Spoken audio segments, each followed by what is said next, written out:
pantang menyerah. Iya. Kalau misalnya kerja, ya ini bukannya kita menafikan kita kerja ke orang lain ya, karena saya juga pernah kerja ke orang lain. Tapi kalau misalnya kita terus-terusan bekerja, setinggi apapun jabatan kita tetap bawahan. Tapi kalau kita usaha, sekecil apapun usaha kita tetap bosnya. 5, 4, 3, 2, 1, let's go man. Assalamualaikum warahmatullahi wabarakatuh. Oke, sahabat Kang Jian TV, kali ini saya akan ngevlog ke wilayah Pusaka Negara Kabupaten Subang, Jawa Barat. Kali ini saya akan mendatangi seseorang yang sedang bisnis pembudidayaan ikan lele ya di daerah Rancadaka, tepatnya di Dusun Sukanmulia. Oke, ikuti vlog saya kali ini. Let's go.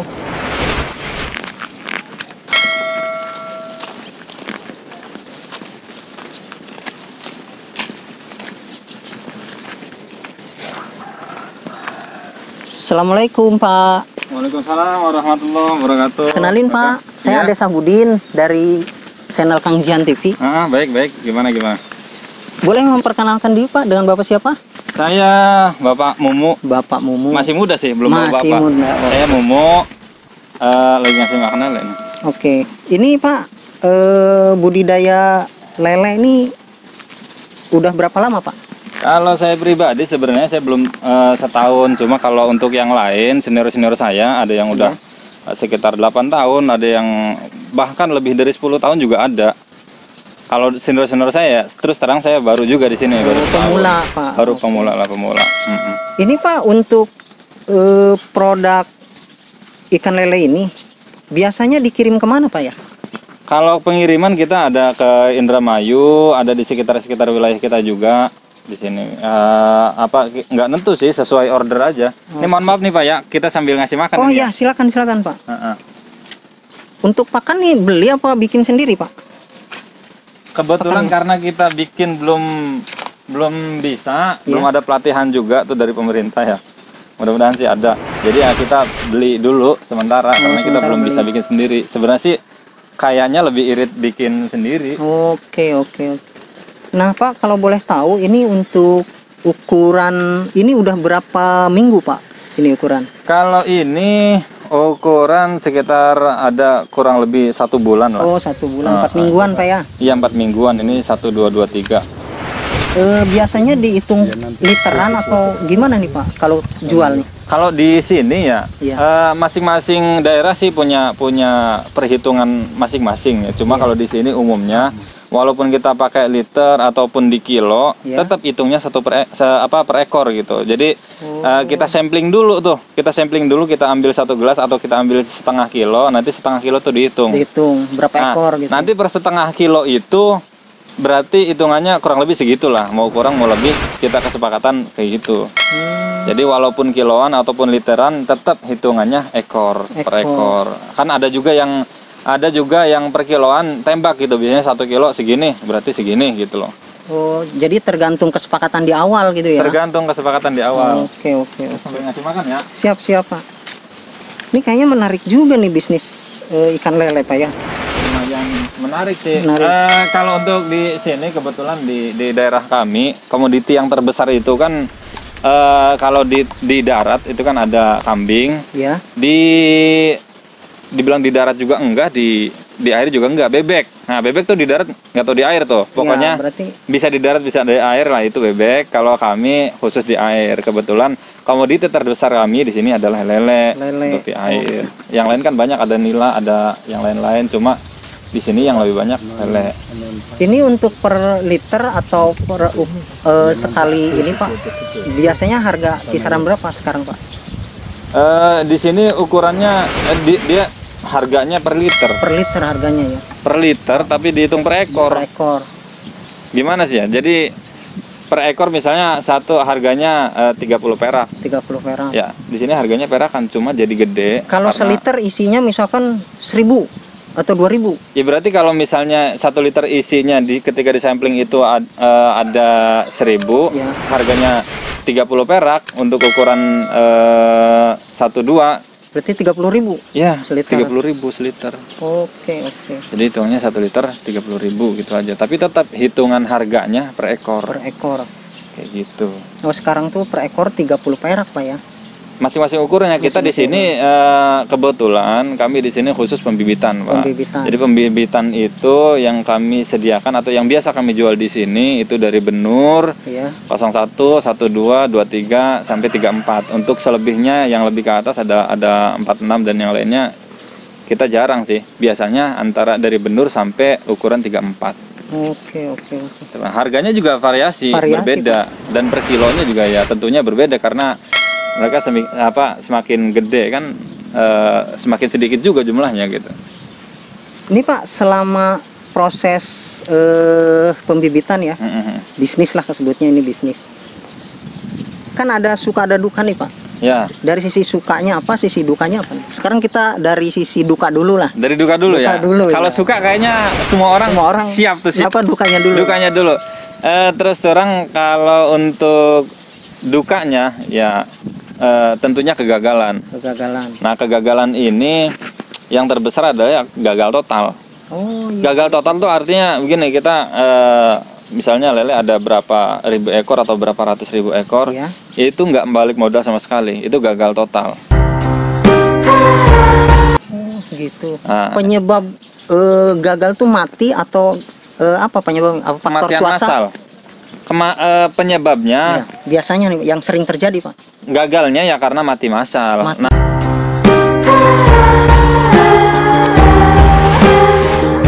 Mati massal ini banyak penyebabnya.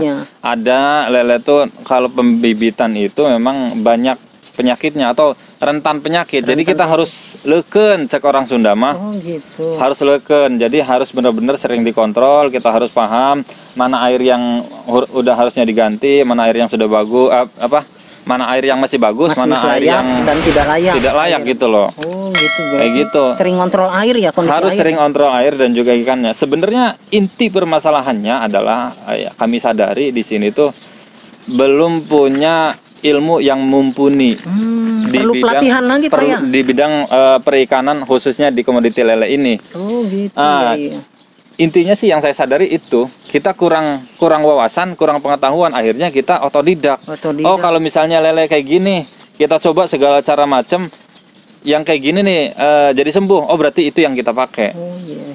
Jadi di sini kita tuh masih otodidak ya. Ya perlu juga kita adanya pelatihan. Sangat mengharapkan adanya pelatihan ya dari pihak manapun yang mau mengadakan pelatihan, insya Allah kami siap. Gitu. Karena jadi, terus terang intinya sih di situ. Perlu dukungan dari pemerintah dan dinas terkait Pak ya kalau gitu. Oh betul ya. Sangat. Karena kami juga wawasan kami kurang gitu loh. Betul. Cuma kok kenapa kita milih lele? Udah tahu kan ilmunya kurang, udah tahu kan ilmunya otodidak, udah tahu kan kegagalannya ya tinggi ya. Karena memang keuntungannya juga tinggi. Oh iya gitu Pak. Jadi kalau misalnya modal 1,5 juta tuh nanti panen bisa 3 juta. Jadi keuntungannya bisa 100%. Iya. Seperti itu Pak. Misalnya satu terpal nih modal 1,5 juta, ketika panen jadi 3 juta. Alhamdulillah Pak ya. Iya, kalau misalnya lagi bagus. Iya, kalau misalnya lagi nggak bagus ya paling nggak balik modal. Kalau misalnya lagi jelek ya tidak balik modal sama sekali, seperti itu.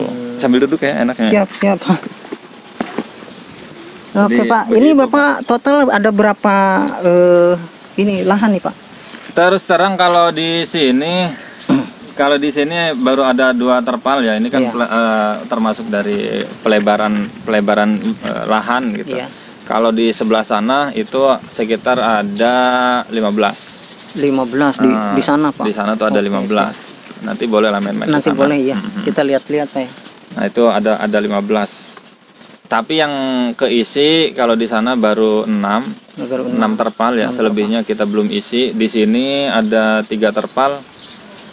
Kita baru isi 2 karena itu buat tampungan air gitu. Nah, kenapa kita nggak isi semuanya? Ya kebetulan sekarang kan Ramadan iya. Ya bulan puasa, takutnya mengganggu atau beresiko di puasanya, lebih baik produksi kita turunin dulu gitu kan. Kita kurangin karena ya terus terang kalau puasa kan agak lemes juga. Ini mohon maaf nih, kita nggak suguhin air nih. Iya, nggak apa-apa Pak. Air banyak, tapi ya kita puasa kan. Alhamdulillah kebetulan saya juga sedang puasa. Terus ini Pak, saya lihat ada yang bentuk, ini kan terpal ya. Itu ada bentuk tadi kayak pondasi bulat gitu Pak. Itu fungsinya apa? Buat apa itu Pak? Sebenarnya peternak lele itu di mana aja. Iya. Ada yang diterpal, ada yang pakai kolam cor, ada yang pakai langsung di tanah. Masing-masing punya kekurangan dan kelebihannya. Gitu. Kalau misalnya teman-teman kami yang menggunakan media kolam yang itu yang dicor, yang bulat ke atas, itu memang dia buat meredam panas juga kali. Satu itu, yang kedua ya sekali modal awet. Kalau terpal kan dia kekuatannya hanya beberapa tahun, nanti ganti terpal. Gitu. Kalau dicor kan sekali terus udah kesananya gitu loh. Siap. Cuma memang kekurangannya kalau dicor nggak bisa langsung diisi ikan tuh. Kalau kita kan menggunakan terpal biar kita bisa langsung isi ikan gitu. Kalau pakai kolam coran, baik itu yang pendek modelnya kayak terpal kayak gini kotak, ataupun yang bulat kayak gitu, yang di sana. Kenapa kita nggak pakai itu? Karena nggak bisa langsung diisi. Dia tuh harus direndam air dulu berapa lama. Karena semen itu kan panas semen itu. Jadi lebih praktis terpal sepertinya ya? Lebih praktis terpal. Cuma ya nanti terpal tuh beberapa tahun atau beberapa tahun kemudian ya harus ganti. Rapuh namanya sih, juga terpal gitu rapuh kan. Berikut juga kan ini kan kalau media terpal kan sampingnya kan pakai bambu gitu. Bambunya juga harus diganti. Tapi ya lumayan lama kekuatannya. Kalau bambu nih bisa 2 tahun 3 tahun. Gitu. Kalau terpal ini, kalau terpalnya yang cakep ya bisa 2 tahun 3 tahun juga. Jadi hanya 3 tahun sekali, menurut saya ketutup banget sih. Kenapa saya lebih memilih pakai terpal? Karena terpal menggunakan media terpal itu langsung bisa diisi, dan kalaupun nanti beberapa tahun kemudian kita ganti, itu sangat nutup banget dari keuntungan kami. Kenapa kita kok nggak tanah aja? Nah, kalau tanah kan lahannya harus banyak, harus gede. Iya. Kekurangannya itu kalau di tanah ya kita harus punya modal banyak. Cuma sebenarnya kalau piara lele enaknya di tanah. Satu, cepet gede, cepet besar gitu kan. Yang kedua dia nggak terlalu banyak nggak perawatan air gitu ya. Iya, nggak terlalu banyak perawatan air kayak di terpal gitu. Iya benar. Kita kan khususnya di ikan ini, mau lele ataupun yang lain, sebenarnya menurut saya pribadi ini ya, fokus kita tuh bukan ngurusin ikannya, justru ngurusin media ikannya. Medianya. Tantangannya itu. Kalau misalnya medianya bagus, insya Allah ikan ngikut kok, bagus. Kalau misalnya terpal nih nyucinya bersih, kebersihannya oke gitu kan, ngurusinnya oke, ya insya Allah bagus. Airnya bagus, medianya bagus nih, insya Allah ikan juga ikut bagus gitu. Oke, siap. Nah ini Pak, usaha grup biasanya kan ada kelompok tani, ada perorangan nih. Ya. Ini Bapak sendiri perorangan atau kelompok nih Pak? Kebetulan saya di sini perorangan. Perorangan ya. Kita di sini belum bikin kelompok petani lele atau budidaya lele, karena kita nggak tahu jalurnya nih. Oh gitu. Nggak tahu gitu bikinnya kayak gimana gitu kan. Kelompoknya tuh kayak prosedurnya kayak apa aja yang harus kita butuhkan. Kita harus apakah mengeluarkan biaya atau tidak, gitu kan. Kalau sebenarnya kalau kita untuk bikin kelompok itu sudah sangat memadai. Di sini hitungan terpal sama kolam yang itu ada sekitar kurang lebih 100 atau 80 atau 100 terpal lah kolam. Lumayan banyak ya. Banyak. Ini kalau di sini saya 3, di sana 15, udah berapa? 18 tuh ya. Ada teman-teman juga yang punya 3 terpal, ada yang punya 5 terpal, ada yang punya 2 terpal, ada yang punya 1. Kalau dijumlahin semua dari teman-teman kita itu ada kurang lebih 80 sampai 100 kolam. Baik itu kolam dari terpal ataupun kolam menggunakan media cor. Seperti itu. Oke Pak, nih udah lumayan panjang lebar tadi bicara. Ini untuk ada pesan moral untuk anak-anak muda nih. Zaman sekarang kan susah ya nyari kerja. Pokoknya harus nyogok katanya. Dengan cara budidaya seperti ini, ada peluang kan? Ini di sini ada peluang yang sangat besar. Pesan buat anak muda sekarang Pak. Apa Pak? Karena nyari kerja kan sulit ya. Sulit. Kenapa nggak digalakan ini untuk budidaya ini? Pesan buat anak-anak muda nih Pak, supaya memberikan motivasi dan inspirasi nih. Buat anak muda yang lain, khususnya di Indonesia ini gitu kan, di masa pandemi ini adalah tantangan yang sangat besar tentunya buat kita. Nah, buat para pemuda nih pantang menyerah. Kalau misalnya kerja, ya ini bukannya kita menafikan kita kerja ke orang lain ya, karena saya juga pernah kerja ke orang lain. Tapi kalau misalnya kita terus-terusan bekerja, setinggi apapun jabatan kita tetap bawahan. Tapi kalau kita usaha, sekecil apapun usaha kita tetap bosnya. Nah, jadi jangan ragu, jangan malu untuk melangkah. Karena perubahan itu butuh proses. Ya, butuh proses gitu loh. Terus terang. Ini perlu teman-teman ketahui semua gitu. Sebenarnya orang yang paling susah tuh bukan ketika berjalan atau mengelola perusahaan atau usaha kita yang sudah besar. Yang paling berat adalah langkah pertama menuju usaha itu. Memulainya yang susah. Betul. Langkah pertama menuju kesuksesan lah yang susah. Ketika sudah sukses, mengelola itu lebih gampang daripada memulai. Kenapa? Kalau misalnya mulai kan kita mikir, oh nanti ada resiko kayak gini, akhirnya kebanyakan mikir nggak jadi. Suksesnya ntar-ntaran tuh. Jangan melangkah aja dulu. Jangan takut untuk melangkah. Oke, betul nih. Nah, ini teman-teman, sahabat Kang Gian TV, ini sangat memotivasi dan menginspirasi dari Bapak Mumu ini.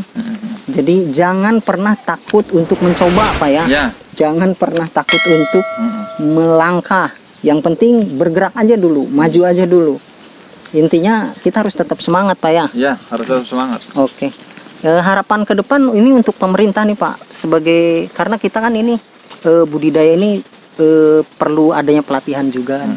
Ini harapan kepada pemerintah apa nih Pak, untuk dari sumbangsi atau apa nih? Harapan ke depannya dari kami itu, kalau untuk sumbangsi sih ya, kalau misalnya rezekinya kita ambil, kalau misalnya belum rezekinya paling enggak sumbang tuh enggak harus materi. Kami itu justru yang sangat kami inginkan adalah pelatihan itu, memberikan ilmu dan wawasan tentunya yang kita belum tahu, akhirnya kita biar tahu, itu yang sangat berharga. Kalau misalnya ya memang kita tidak bisa menafikan juga, kita butuh juga support dari pemerintah, materi ataupun materi. Tapi kalau misalnya dalam segi keuangan ataupun yang lain, itu apa namanya, nomor sekian lah. Kita tetap butuh, tapi nanti dulu gitu loh. Yang kita butuhkan itu kita ilmunya dulu. Jangan sampai kita sudah bergerak karena ilmunya belum jadi, ya akhirnya otodidak. Akhirnya tingkat kegagalan itu tinggi karena kita belum tahu ilmunya. Oke Pak, nih terima kasih atas waktunya.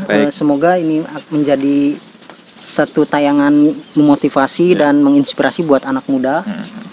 Amin. Sahabat Kang Gian TV, kita telah berbincang-bincang dari tadi panjang lebar. Terima kasih Pak atas waktunya. Baik, sama-sama. Semoga ini semua bisa menjadikan pembelajaran kita untuk tetap hidup, untuk selalu berjuang, semangat dan pantang menyerah. Terima kasih Pak. Assalamualaikum warahmatullahi wabarakatuh.